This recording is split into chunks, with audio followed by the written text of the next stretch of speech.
power, it felt great.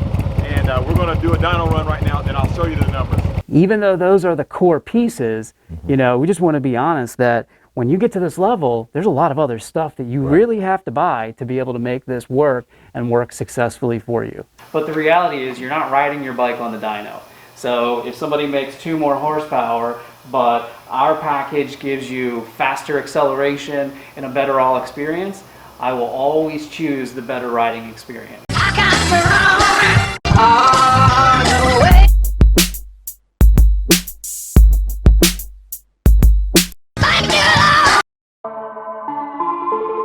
So today I'm with Adam from Zippers Performance, and we're going to be talking about these products that's sitting on the table today. Some of the products on this table are required for a big build and some are recommended, but he's just going to go through some of the things that you see on this table that's in my bike.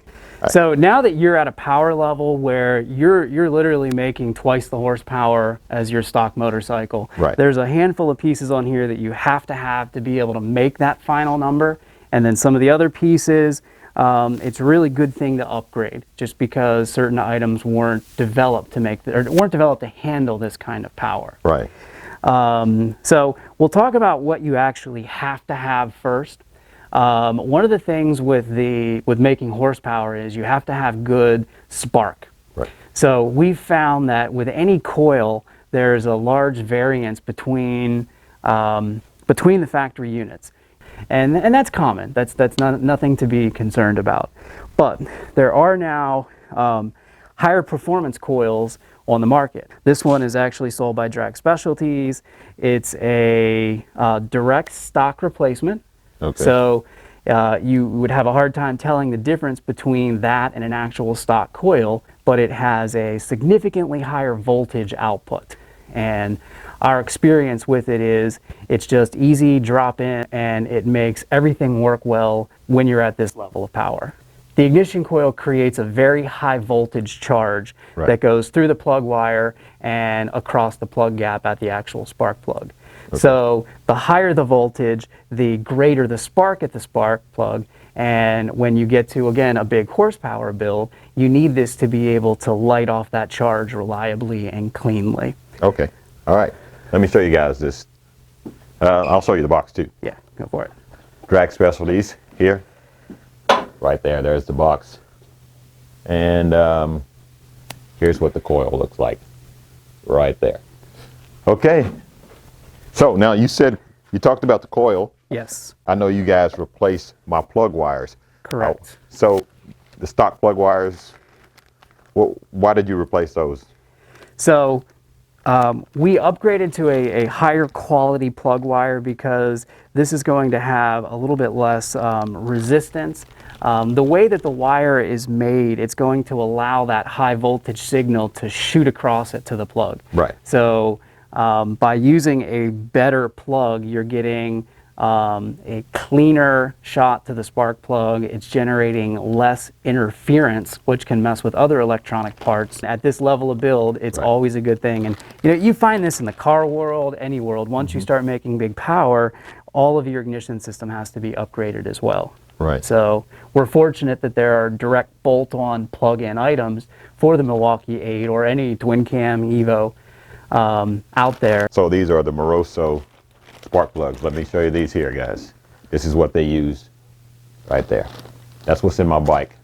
Hopefully that came into focus. Did that? There we go. Right there.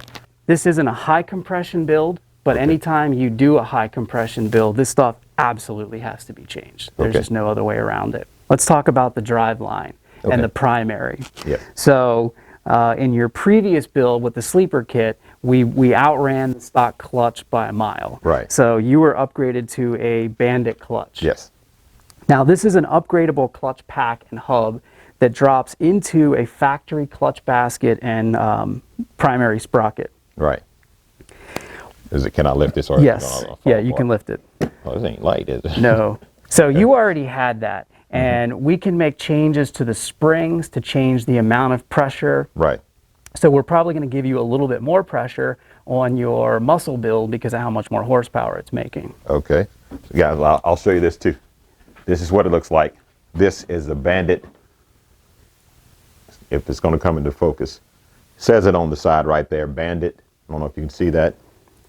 No, it's not focusing. There we go. Right here. Bandit Machine Works clutch. If you're going to upgrade your bike with a lot of horsepower and a lot of torque, the stock clutch just won't do it.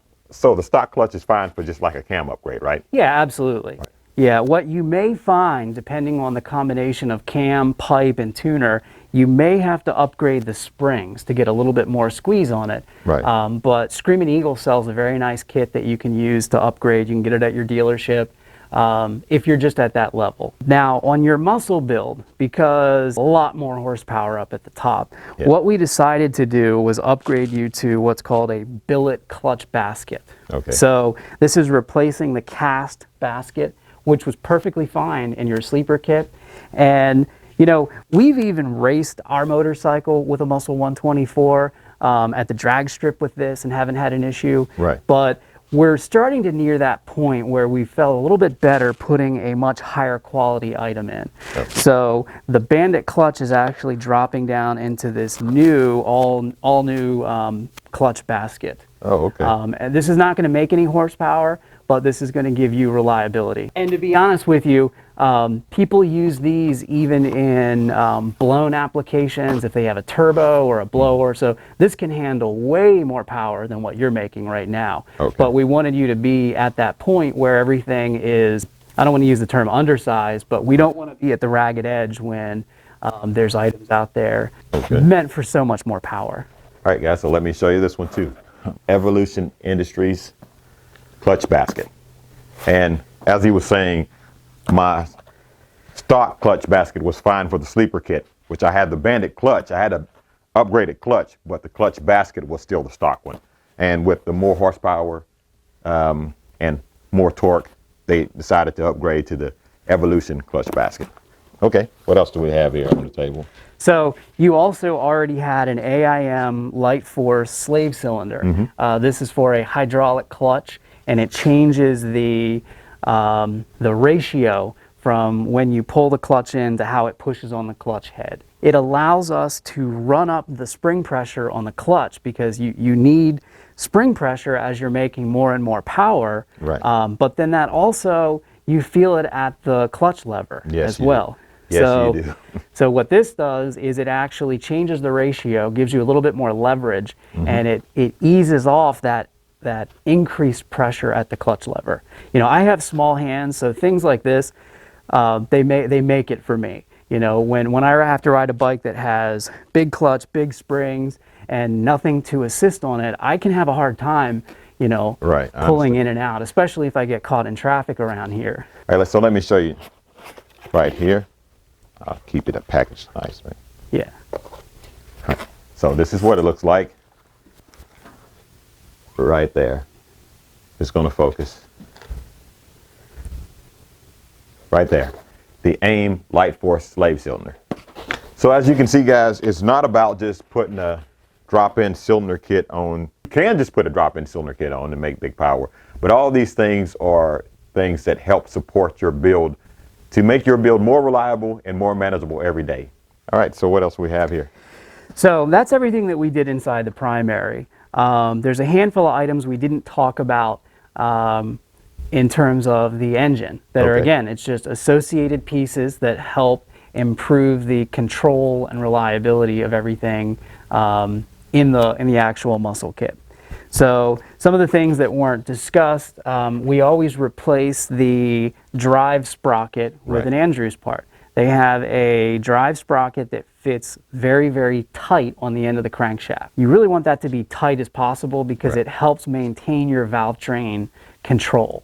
So this is about accuracy. This can help eliminate some noises that you may hear. You have bigger valves, bigger springs. Everything is now running off of higher pressures. Right. And this particular part will allow better control of your Okay. valve train. Yeah, and guys, all these things are on my 124 muscle kit, but some of these things were installed on the 124 sleeper kit, the Bandit Machine Works clutch and the AIM's Light Force slave cylinder. Those things were already installed, so when it came time to upgrade to the bigger 124 muscle kit, I already had some of these things.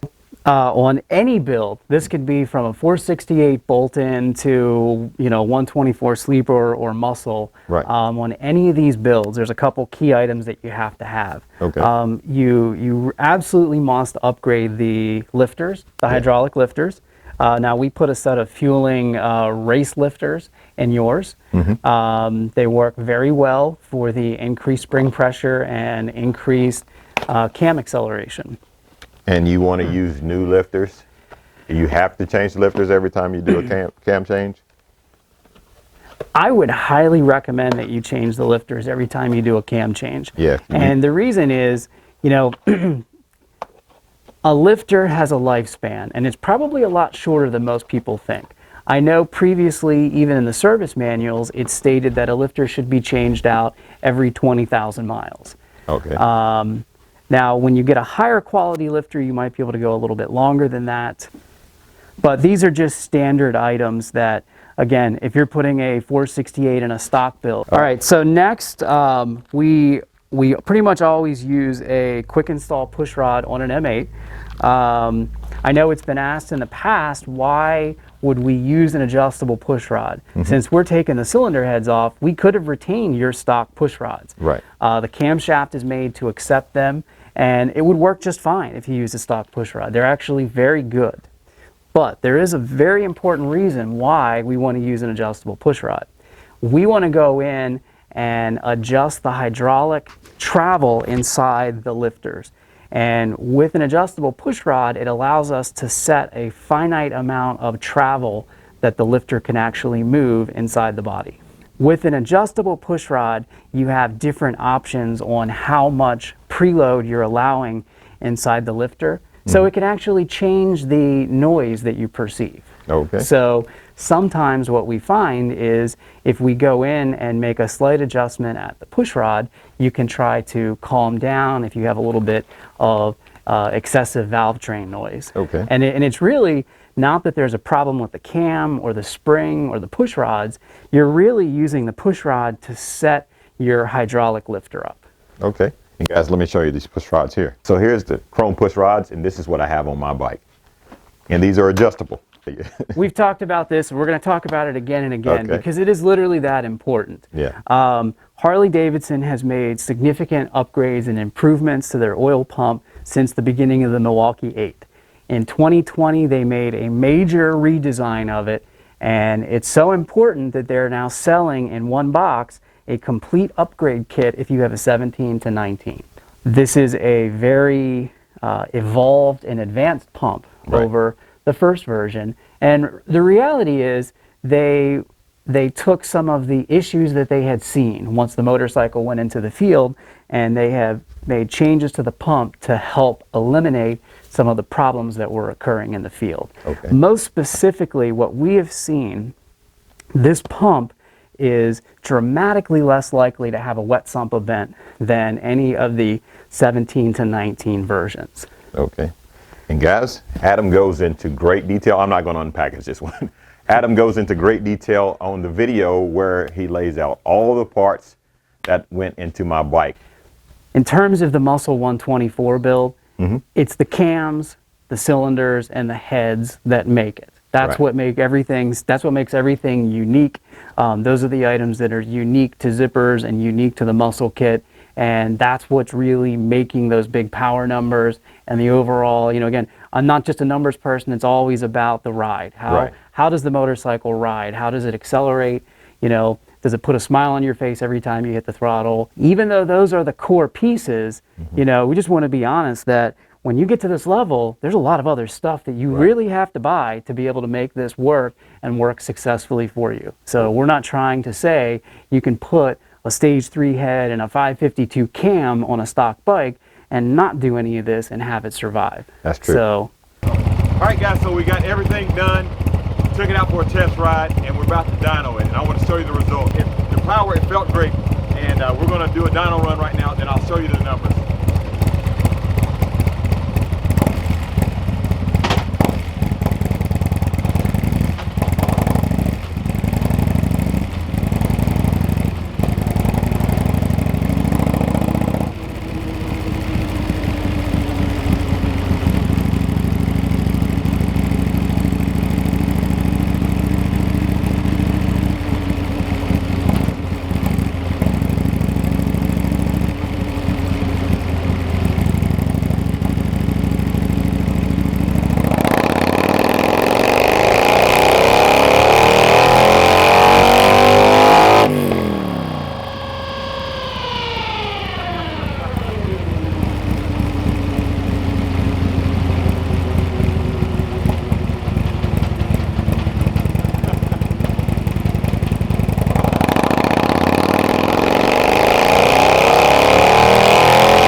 All right, so here is the final dyno graph. I have 3 graphs on here. This is when you first arrived here with your 107. And again, it made a very nice torque curve. You had tab mufflers and they worked great in that stock 107 application. But then we stepped it up here with the green, which is your sleeper 124 kit with a 472 cam. Right. So what did I make with the stock 107 with the slip-ons? With the slip-ons, you made 101 foot-pounds of torque and 72 horsepower. Okay. All right. So, which out of a stock bike with slip-ons, it's very good. Right. Now, with the sleeper 124, you made 130 horsepower and 150 foot-pounds of torque. Oh, yeah. Now, with this muscle kit, because it's similar in a lot of ways, you have effectively not lost anything down here. So your rideability is going to stay the same, but as you see, it carries up. And it makes another 23 horsepower on top of it. Wow. So this build in its final state has put down about 153 horsepower and 153 foot-pounds of torque. Square, as you Square. like to say, yeah. And 153, again, 153 square. You know, we did not push this up to a crazy RPM. All of your rideability is still there. It just goes much, much higher, much faster. This is a 472. On the sleeper. On the sleeper kit. Mm-hmm. And then this right here is the 552. 552. In the muscle kit. Redshift cam, guys. And when you get to that 500 series, there's no denying the exhaust note gets better. And I've always liked the exhaust note of a 472. Mm-hmm. But the 552, you can tell this thing is just making more power. Now, so you have a 552 that goes into muscle, and what's the other one that goes into muscle? So there's a very similar cam called the 548. Which will use that in a muscle as well. Which one would be your horsepower? Usually, one's a horsepower cam, one's a torque cam. So which Correct. one? So the 552 is really the horsepower cam, mm-hmm. and the 548 is really the torque cam. Mm-hmm. But they're very, very similar to one another. Right. It's only subtle differences on the dyno, mm-hmm. Maybe 3 or 4 horsepower foot-pounds of torque. Yeah. Is being swapped. Now, so, for people like me that like to run it up to the higher RPMs and shift, that's why that's the better one for me. Exactly. Okay. Exactly. But I'm not shifting at 2,500 or right. Right. Most of the time when I'm just running, yeah. But anyway. Okay. Well. So yeah, the goal was with the 552, we knew you would experience the horsepower up mm-hmm. here. So we went with that. And again, it's just a minor change between the two. But knowing your riding style, this was the cam that we chose. Well, man, listen, I appreciate it. Guys, again, I'm going to tell you, he's a modest guy. He is the developer of the Redshift 468, 472, 552, and 548. Yes. This guy right here. Yeah. I say this, Earl? Yeah, Earl's right over there off camera, guys. Say hi, Earl. Hey there. He's off camera. This nice looking road glide right here, come step in camera for a second. You're fine. Come around on the other side. This is a beautiful motorcycle. Oh yeah. Good. Redshift what? 468. Yes. 468. Yeah. How much torque? It's a Redshift 468 stock head pipe still running through the cat. Chrome works with the quiet 50 state inserts and it's still pulling 130 pound of torque. 130 pound of torque. Yeah. 114, guys. Yeah. Check out Redshift cams. All that's under the umbrella of Zipper's Performance. And this guy developed it. So he's responsible for making Harley-Davidsons faster. Everyone at Zipper's Performance is a team. They work together. They work well together. And just as a side note, this room is the R&D room, basically. That is what they're doing. They're trying different parts and making sure that they're going to play well together to give you the maximum out of your performance build, the maximum horsepower and torque. And you're more concerned about the rideability. You know, it has to make a number, it has to have a nice dyno graph, but the reality is you're not riding your bike on the dyno. So if somebody makes 2 more horsepower, but our package gives you faster acceleration and a better all experience, I will always choose the better riding experience. Right. And I think that's what really sets us different is all of these kits that we've developed, we're riding. We've gone out, we have tested. What makes the best experience for the rider? Yeah. That's what we do. All right, Adam, thank you. Thank you. Earl, thanks, Bill. Nice bike, Earl. Thanks. Thank you. Thanks, man. Bob's over there. He doesn't want to say anything on camera. No, come on. Listen, I'm telling you, this guy, come on in here. This guy right here, guys, He worked hard. He's yeah, you can take that out. He is, man, I appreciate the guy right here. He did a fantastic job. He's the one that did the work on my bike, and I really appreciate all you did. Thank you, man. You're welcome. I appreciate Thank you. it. We all pretty much worked on it together, so yeah, but it's a team effort here. and see, that's the response you get from everybody is different. So again, guys, Thank you very much, Paul. thank you, man. I appreciate it. All right, guys. So this is Dan Fitzmaurice. You saw him in some of the videos. Actually, if you watched that ride video where we rode to Ocean City, we had a blast. He's one of the owners of Zippers Performance, and I wanted to say this on camera. Dan, he is a motorcycle enthusiast and a racer. You never be an ex-racer because he's still a racer. We rode all the way yesterday. We did about roughly 260, 200. No, we did more than that. 340. Now, for someone to get out from his busy business that he has here and get out and ride the motorcycle, he still has the passion behind it. I just want to let you guys know, the passion behind Zippers is still there. That's why when you get these motorcycles, you can tell that the parts are being made by people that really, truly love performance. So I just wanted to tell you that. It's not executive suits and ties here making decisions. It's people that really love performance Harley-Davidsons. And that goes a long way. But he has an excellent team here. Just want to say thank you, Dan. Thank you. Thank you.